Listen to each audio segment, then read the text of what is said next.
The temples at Karnak make up the largest complex of religious structures ever built.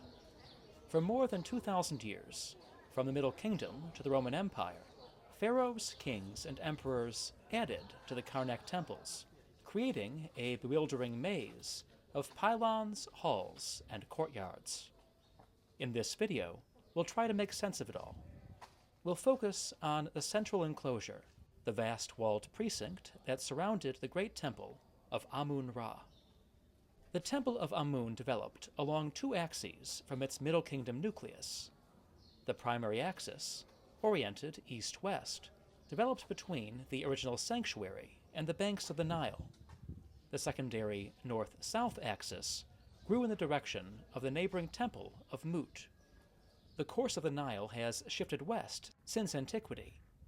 Originally, the river was closer to the entrance than it is now, and priests approached it during festivals by barge, via a purpose-built canal. On land, the main entrance was marked by an avenue of cryosphinxes. Sphinxes, that is, with the heads of rams, an animal associated with Amun. Note the small figures of Rameses II that stand between their paws. Ahead of us is the first pylon. This is one of the latest additions to the Temple of Amun, built by the pharaoh Nectanebo I in the 4th century BC. It's the biggest temple pylon in Egypt, 50 feet thick and 140 feet high, with 4 niches for colossal flagpoles. The central gateway was more than 60 feet tall, enclosed by immense wooden doors. The structure, however, was never completed. The stones are still rough and undecorated. On either side of the pylon is the mud brick enclosure wall, 40 feet high and 25 feet thick. The courses undulate like the waves of the primordial sea. Now we enter the temple. On the right, abutting the pylon's south tower, are the remains of the mud brick construction ramp. It consisted of a series of mud brick enclosures built against the pylon and filled with rubble. All this would have been removed had the pylon's construction been completed, but it never was, and so has remained here for 2,400 years. Napoleon's men found stone blocks still sitting on the ramp. Like the first pylon, the first court was constructed during the 30th dynasty, though it had apparently been planned centuries before. It encloses several earlier structures. At the center of the court are the remains of a huge kiosk, a monumental pavilion probably built to shelter the sacred barques of the gods during festivals. Originally, this had 10 pillars. Only one is still standing. The kiosk was constructed by Taharqa, one of the Nubian pharaohs of the 25th dynasty. On the right side of the court is an even older building, a small temple built by the 20th dynasty pharaoh Rameses III. It stood in front of the main temple before the construction of this courtyard. The temple, buried by debris in late antiquity, is well preserved. Its entrance was flanked by 2 statues of Ramses.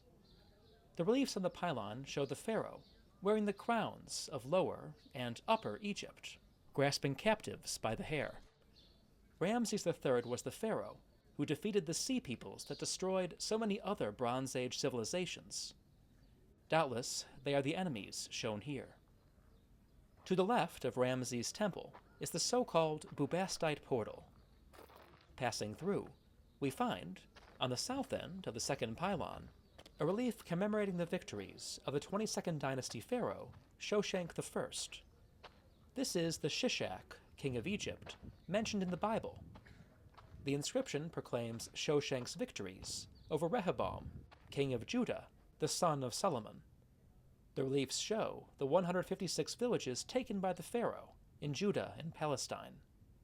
The second pylon is much older than the first, constructed mostly by the pharaohs of the 19th dynasty. The most prominent figure, as so often, is Rameses II, whose statues flank the doorway. In the colossus at the left, note the small figure of Ramses' daughter standing between the pharaoh's legs. Ramses appears again in the reliefs of the vestibule, smiting his enemies in the sight of Amun.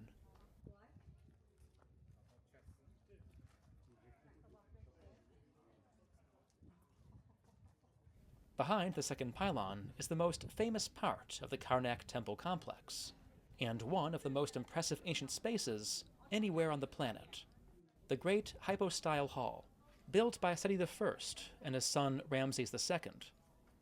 The densely packed columns, with their papyrus flower capitals, symbolize the reeds of the primordial marsh from which the world was created. Before the construction of the Aswan High Dam, the floodwaters of the Nile covered the floor every year, completing the illusion. Unfortunately, this also had the effect of weakening the column's foundations. As recently as 1899, 11 columns collapsed and had to be re-erected. There are 134 sandstone columns in the Hypostyle Hall.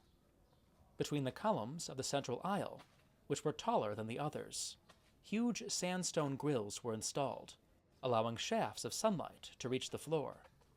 The rest of the hall was suffused in gloom. The columns were decorated with reliefs showing the pharaoh making offerings to the gods, festival processions, and other sacred themes. The workmanship of the northern half of the hall, done in Seti's reign, is often superb, with careful raised reliefs. The part done by Ramses, by contrast, is decorated with hasty and relatively crude sunken reliefs. Traces of the original paint survive in both halves of the hall. The reliefs inside the Hypostyle Hall were intended for a limited audience of priests. The outer walls, by contrast, were visible to the public during festivals. Their decoration functioned as propaganda, proclaiming the greatness of the pharaoh. On the outside of the hall's northern wall, the victories of Seti I in Syria and Palestine appear in impressive detail. The southern outer wall, likewise, shows Ramses' well-advertised victory at the Battle of Kadesh. The back wall of the Hypostyle Hall is the third pylon, built by the 18th dynasty pharaoh, Amenhotep III. Many of its blocks were taken from older monuments, a few of which have been reassembled in the open-air museum outside the temple. Amenhotep appears on the outer face of the pylon, sailing on the Barque of Amun during the annual Opet festival. Before continuing along the main east-west axis of the temple, we'll make a brief detour to the north-south axis, which crosses here. This led to the Temple of Mut and was marked by an additional 4 pylons.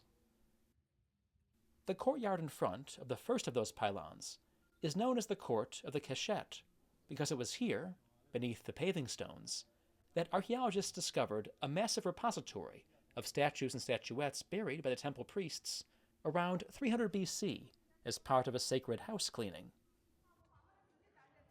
Returning to the main north-south axis of the temple, the small court between the third and fourth pylons was built by another 18th dynasty pharaoh, Thutmose III.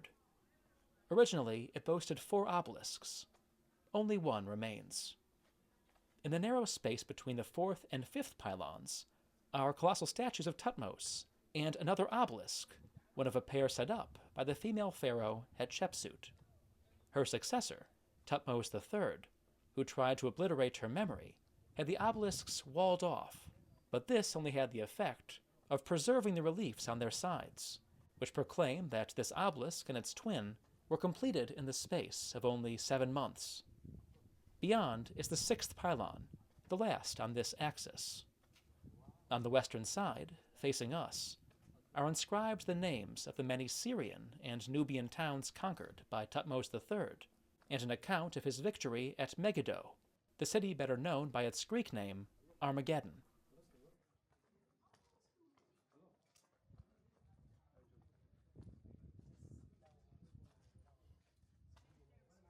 Inside the pylon are these 2 magnificent granite pillars, decorated with the flowers of Upper and Lower Egypt.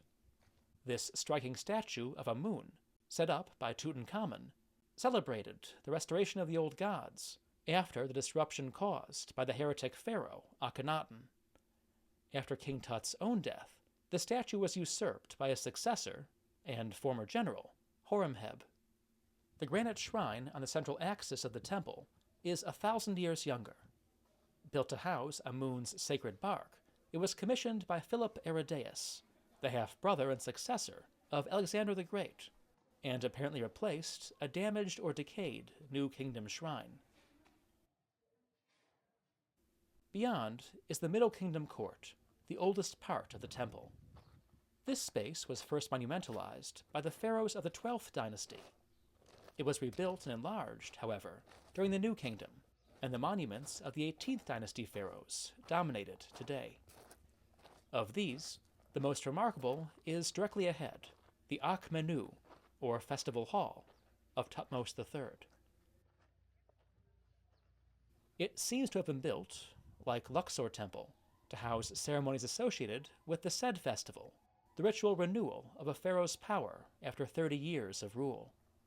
The central aisle of the Festival Hall was supported by these oddly shaped columns, apparently intended to evoke the wooden poles of the tents set up for the Sed Festival.